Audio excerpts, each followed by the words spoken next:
Ladies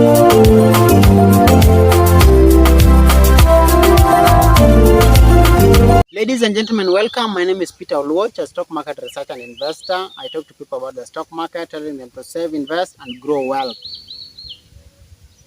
Today's topic is this: stocks to buy in 2021. Oops. Stocks to buy in 2022. Which stocks should you buy? How do you know the best stocks to buy?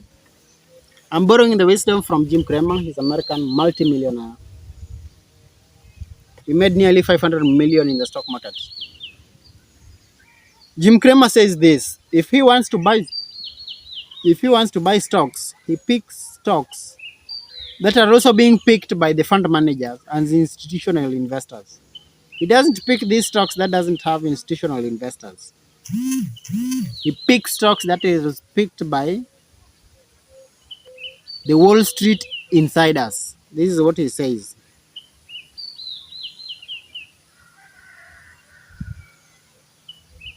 That stuff still goes on, but it is no longer linked closely because the analysts who do the shilling can't be paid by the investment bankers, courtesy of the investigatory work of New York Stock Exchange. Still, when a company stock gets picked by Wall Street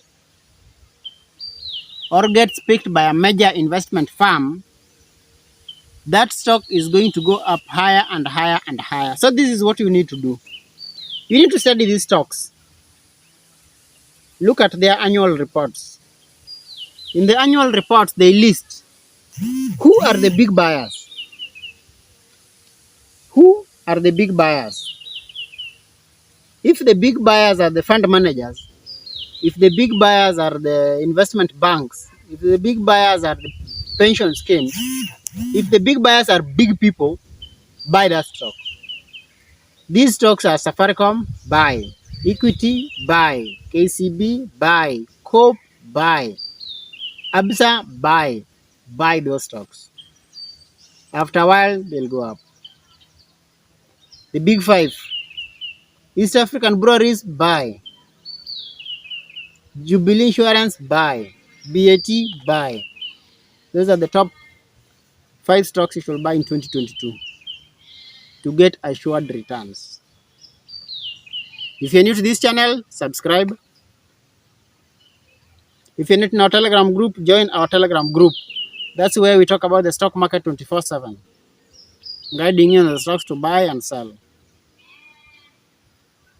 See you in the next video. Bye.